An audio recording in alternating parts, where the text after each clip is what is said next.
Bab 63. Kesetiaan. Sally Han mengulurkan tangan seperti ingin membuka pintu. Claire Sen terkejut melihatnya, dia berlari ke sana untuk menghentikan Sally Han. Sally Han menggerucutkan bibirnya dengan kesal, kamu ini, biarkan aku melihatnya sejenak ya. Claire Sen tidak memberinya kesempatan apapun, dia langsung menariknya kembali ke ruangannya sendiri. Sally, kamu tidak usah membuat onar, jika tidak dia bisa marah. Baiklah, melihat kamu yang sangat menderita ini, nanti jam pulang kerja aku baru melihatnya. Oh ya Claire, apakah Tuan Ye itu sering marah kepadamu? Claire Sen berpikir, memiringkan kepalanya berkata, marah tidak pernah, hanya saja aku menikah masuk ke keluarga Ye baginya adalah sebuah masalah. Selain itu kakinya juga terluka, jadi walaupun temperamen dia tidak baik, aku juga bisa memahaminya. Benarkah? Stella Han berpikir, sebenarnya aku merasa dia bisa membuatmu tetap berada di keluarga Ye, yang berarti orang ini lumayan baik. Selain itu, jika aku melihatnya, dia tidak seperti orang yang tidak berkompeten, tuan muda Ye ini. Sepertinya tidak seperti dengan rumor yang beredar. Sulit untuk mencapai jam pulang kerja, setelah Golden Ye pergi, Claire Sen barulah membawa Sally Han untuk ke ruangannya. Hanya melihat sebentar, tidak boleh berada di sana terlalu lama, tidak boleh sembarang menyentuh barang, jika tidak akan ketahuan. Sally Han cukup tertatur, setelah melihat kantor itu sekilas, dia ikut dengan Claire Sen pergi dari sana.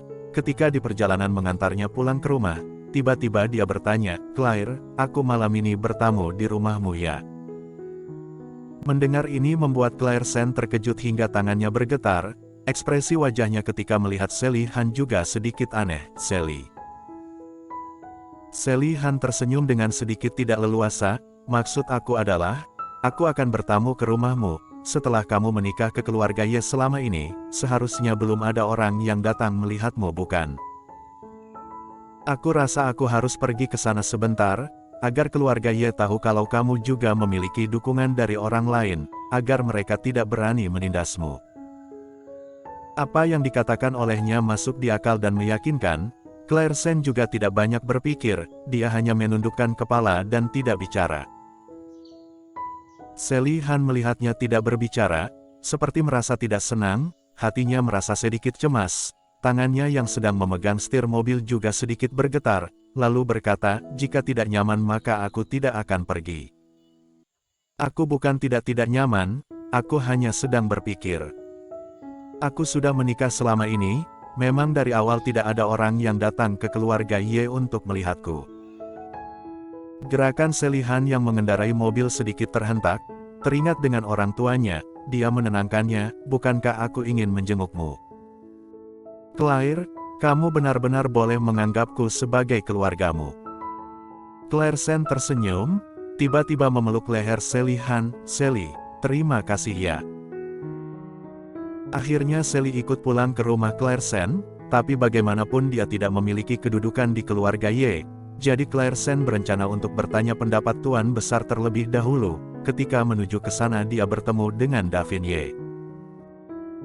Setelah Davin Ye mendengar maksud darinya, menjelaskan dengan pelan, kakek masih marah dengan kejadian sebelumnya, jadi aku beri kamu saran untuk tidak mencarinya, jika ada urusan katakan saja kepadaku. Claire Sen berpikir, lalu dia mengatakan urusan di mana Sally Han ingin bertamu ke rumah kepada Davin Ye. Setelah itu dia masih menundukkan kepala, berkata dengan hati-hati, aku tidak tahu boleh atau tidak. Jadi aku ingin bertanya tentang pendapat Tuan Besar. Tidak apa, Claire, kamu sekarang adalah bagian dari keluarga Ye. Keputusan ini kamu boleh melakukan sendiri, jika kamu ingin membawa teman kemari maka bawa saja. Davin Ye masih sangat sopan, Claire Sen merasa sedikit curiga apakah dirinya sudah salah sangka kepadanya. Claire Sen tidak menyadari kalau panggilan Davin Ye kepadanya ada perubahan, dia lupa kalau namanya di rumah itu adalah Caroline Sen. Terima kasih kakak, aku akan membawa temanku masuk dulu. Iya, pergilah sana. Davin Ye tersenyum, Dia mengulurkan tangan memijat kepalanya. Dengar-dengar kemarin kamu masuk rumah sakit, tidak ada masalah besar pada tubuhmu bukan? Gerakan memijat di kepalanya sangatlah lemah.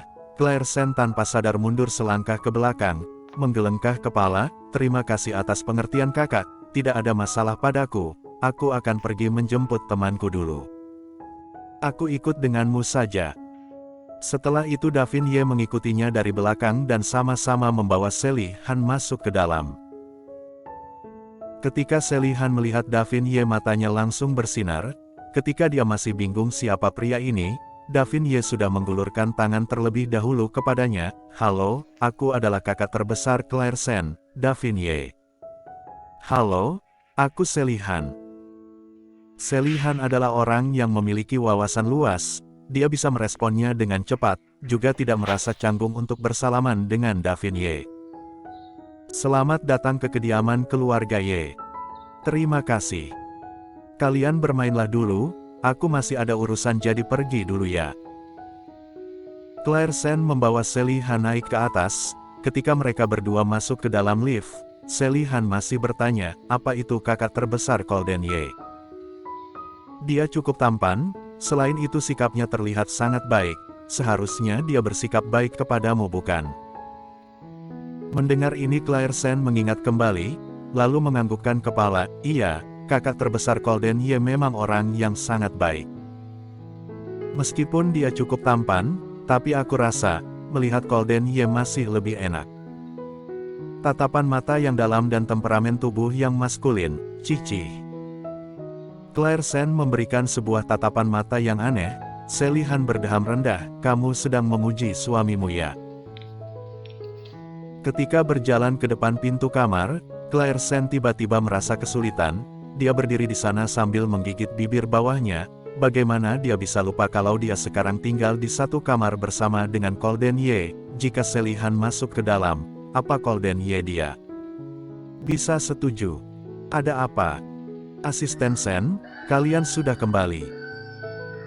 Ketika sedang berpikir, Arthur Xiao mendorong Golden Ye berjalan kemari. Sekali melihat Golden Ye, tatapan mata Claire Sen langsung berubah. Tanpa sadar dia langsung mundur satu langkah. Gerakan yang kecil ini jatuh ke tatapan mata Golden Ye. Matanya yang dalam itu menunjukkan sedikit ejekan. Wanita ini sepertinya benar-benar takut kepadanya. Dan itu adalah rasa takut yang keluar dari dalam hatinya. Sebuah gerakan spontan pada diri seseorang tidak bisa membohongi orang lain. Iya, sudah pulang. Tuan muda Ye, ini temanku Sally Han. Claire Sen berpikir, lalu maju selangkah ke depan, lalu memperkenalkan Sally Han kepada Golden Ye. Sekali melihat Golden Ye, tatapan mata Sally Han seperti melihat sebuah cahaya. Dia menatap ke arah Golden Ye dan tidak pindah sama sekali. Lalu dia menunjukkan senyum andalannya dan menyapa Golden Ye. Tuan muda Ye, aku Sally Han, sebelumnya kita sudah pernah bertemu di rumah sakit. Setelah itu dia masih menggedipkan mata kepada Golden Ye, hatinya terasa sangat kacau. Tatapan mata Golden Ye tidak sengaja naik ke atas, dan melihat ke arahnya sekilas. Sally Han langsung merasa kalau hatinya seperti direbut. Tatapan mata seperti ini. Suar seperti ini. Pria seperti ini. Benar-benar, terlalu unggul. Jantung Sally Han berdetak dengan kencang, tidak bisa menahan dirinya sendiri melihat Golden Ye seperti ini. Tapi, Golden Ye hanya melihatnya sekilas saja, lalu dia melihat ke arah Claire Sen yang ada di sampingnya. Claire Sen merasa merinding dilihat seperti ini olehnya, bibirnya yang berwarna pink itu sedikit terbuka, menjelaskan dengan suara kecil, jika menggunakan tempatmu, maka aku akan membawanya bermain di luar. Selamat datang. Tapi pada saat seperti ini, Golden Ye buka suara kepada Sally Han. Suara yang datar tapi cukup membuat hati Sally Han berdetak semakin kencang. Arthur Xiao melihat kejadian yang ada di depan matanya merasa seperti ada hal yang salah. Bersambung.